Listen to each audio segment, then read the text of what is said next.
नमस्कार फ्रेंड्स, यदि आप फेरोनिकल मैन्युफैक्चरर हैं तो ये वीडियो आपके लिए है।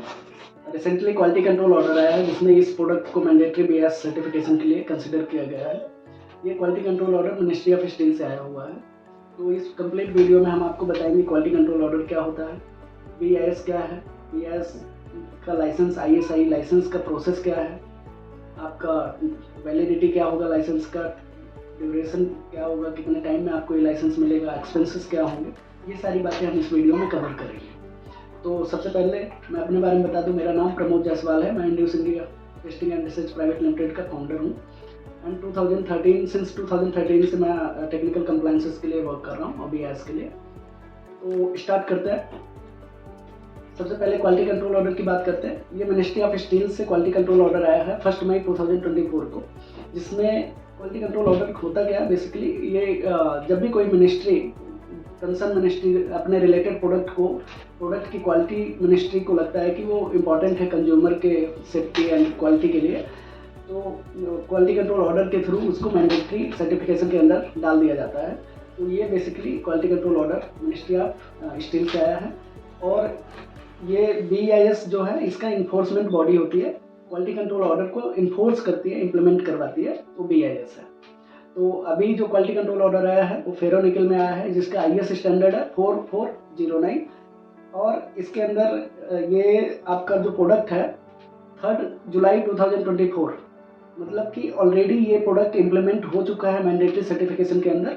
और यदि ये 3 जुलाई 2024 के बाद कोई भी मैन्युफैक्चरर इस प्रोडक्ट की मैन्युफैक्चरिंग या storage sale without BIS licence नहीं कर सकता है। तो ये डेट बहुत इंपॉर्टेंट है। यदि आप मैन्युफैक्चरर हैं, आपने लाइसेंस नहीं लिया है, तो आप इसको लाइसेंस ले लीजिए, क्योंकि कोई भी मैन्युफैक्चरिंग इस डेट के बाद इलीगल मैन्युफैक्चरिंग है। अब हम बात करते हैं बीआईएस की। BIS bureau of Indian standard, national standard body of India है जो इन क्वालिटी कंट्रोल ऑर्डर को इन्फोर्स करता है। BIS basically third party assurance का वर्क करता है मैन्युफैक्चरर और कंज्यूमर के बीच में। जो बेसिक एक्टिविटीज़ है बीआईएस की वो standardisation, certification, training, testing, audit, ये सारी एक्टिविटीज़ है। अब हम बात करते हैं बीआईएस प्रोसेस की। तो बीआईएस लाइसेंस लेने के लिए जो एलिजिबिलिटी क्राइटेरिया है वो आपकी, सबसे पहले तो आपके पास मैन्युफैक्चरिंग फैसिलिटी होनी चाहिए एंड सेकेंड रिक्वायरमेंट है टेस्टिंग फैसिलिटी। टेस्टिंग फैसिलिटी में आप यदि लार्ज स्केल मैन्युफैक्चरर हैं तो आपको ये इन हाउस टेस्टिंग फैसिलिटी लगाना पड़ेगा। यदि आप लार्ज स्केल मैन्युफैक्चरर नहीं है, एमएसएमई यूनिट है, तो आप बाहर से भी टेस्टिंग कराने की परमिशन ले सकते हैं गवर्नमेंट से, अपने इस टेस्ट को आउटसोर्स कर सकते हैं। यदि आपको बीआईएस का लाइसेंस अप्लाई करना है तो सबसे पहले आप अपने प्रोडक्ट के ग्रेड एंड वैरायटी आइडेंटिफाई करना पड़ेगा। इसमें कई मल्टीपल ग्रेड्स हैं। जो फेरोनिकल के ग्रेड है, तो आप कौन से वाले ग्रेड में आप अपना मैन्युफैक्चरिंग करना चाहते हैं वो आपको आइडेंटिफाई करना पड़ेगा स्टैंडर्ड के थ्रू। देन उसके बाद आपको लैब इंस्टॉल करना है। यदि आप एमएसएमई हैं तो लैब इंस्टॉल करने की ज़रूरत नहीं है। उसके बाद आपको डॉक्यूमेंटेशन, जो स्टेप्स है, जो BIS licence, ISI mark licence के स्टेप्स है, उसमें सबसे फर्स्ट स्टेप है डॉक्यूमेंटेशन, जिसमें टेक्निकल डॉक्यूमेंट है and non technical document. Technical document जो आपका रॉ मटेरियल से लेके फिनिश गुड में आपका list of raw material, list of machinery, list of testing equipment, quality control incharge document and factory layout, process flow chart, ये सारे technical document हैं। Non technical document में आपकी कंपनी का रजिस्ट्रेशन है, कंपनी के प्रीमाइसेस डॉक्यूमेंट है जैसे rent agreement, lease and GST, Udyam registration, owners PAN card, Aadhaar card. And यदि आप फॉरेन मैन्युफैक्चरर है तो आपके लिए बिजनेस लाइसेंस की कॉपी और ऑथराइज इंडियन रिप्रेजेंटेटिव जो होंगे उनका एक आईडी, उनका एक कंपनी रजिस्ट्रेशन डॉक्यूमेंट। तो ये बेसिकली डॉक्यूमेंट है। सेकेंड स्टेप में आपका प्रोडक्ट बीआईएस में टेस्टिंग के लिए जाता है, जिसे हम एप्लीकेंट सैंपल कहते हैं। और एप्लीकेंट सैंपल जो है वो टेस्टिंग सिर्फ डोमेस्टिक मैन्युफैक्चरर के लिए है। फॉरेन मैन्युफैक्चरर के लिए ये केस एप्लीकेबल नहीं है। फॉरेन मैन्युफैक्चरर में आपका कोई भी एप्लीकेंट सैंपल टेस्ट नहीं होगा। थर्ड स्टेप में आपकी एप्लीकेशन बीआईएस में सबमिट होगी और बीआईएस में एप्लीकेशन सबमिट होने के बाद बीआईएस ऑफिसर आपकी फाइल को स्क्रूटनी करेंगे और यदि आपकी फाइल कंप्लीट है देन आपकी एप्लीकेशन प्रोसेस होगी ऑडिट के लिए। एक साइंटिस्ट लेवल के ऑफिसर आपकी फैक्ट्री विजिट करेंगे, जो उनका बेसिक पर्पज होगा आपका लोकेशन को वेरीफाई करना एंड आपने जो list of machinery, raw material, manufacturing process, testing process, competency of quality control incharge, ये सारी चीज़ें वो वेरीफाई करेंगे। देन ये सब कुछ सेटिस्फैक्ट्री है तो आपका एक सैंपल क्रॉस वेरिफिकेशन के लिए सैंपल सेल करेंगे जो BIS के लैब में टेस्टिंग के लिए जाएगा।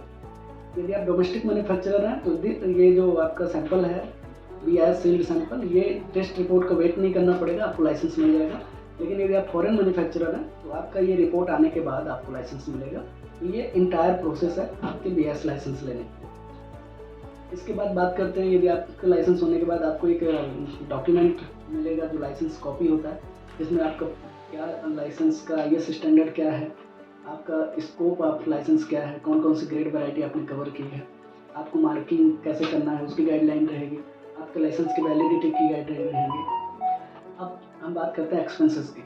तो जो इसमें BIS लाइसेंस लेने के लिए एक्सपेंसेस है वो एप्लीकेशन फ़ी 1000 है, इंस्पेक्शन फ़ी 7000 है, BIS का लाइसेंस फ़ी, एनुअल लाइसेंस फ़ी होता है 1000 और एनुअल मार्किंग फ़ी आपका प्रोडक्ट वेरी कर सकता है। तो आपका हर प्रोडक्ट का डिपेंड करेगा, वो आप चेक कर सकते हैं BIS की साइट पे या आप हमें कांटेक्ट कर सकते हैं, हम आपको बता देंगे।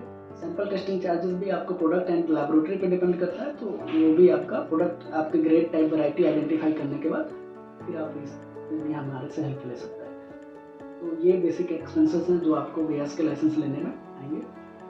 हम बात करते हैं वैलिडिटी ऑफ लाइसेंस। इनिशियली एक लाइसेंस 1 साल के लिए वैलिड होता है एंड सेकेंड ईयर ऑनवर्ड आप इस लाइसेंस को 5 ईयर तक के लिए रिन्यू कर सकते हैं। रिक्वायर्ड टाइम ड्यूरेशन, बेसिकली ये लाइसेंस लेने के लिए आपको ये डोमेस्टिक मैन्युफैक्चर 35 से 40 दिन में आपको ये लाइसेंस मिल जाता है। लेकिन यदि आप फॉरेन मैन्युफैक्चरर हैं तो लगभग 4 से 6 महीने का टाइम आपको लगेगा इस लाइसेंस को लेने के लिए। तो उम्मीद है कि ये वीडियो आपको काफ़ी इन्फॉर्मेटिव लगी होगी। लाइक करें, शेयर करें, सब्सक्राइब करें सो दैट कि इससे रिलेटेड अपडेटेड न्यूज़ हम आपको टाइमली दे पाएँ। Thank you so much.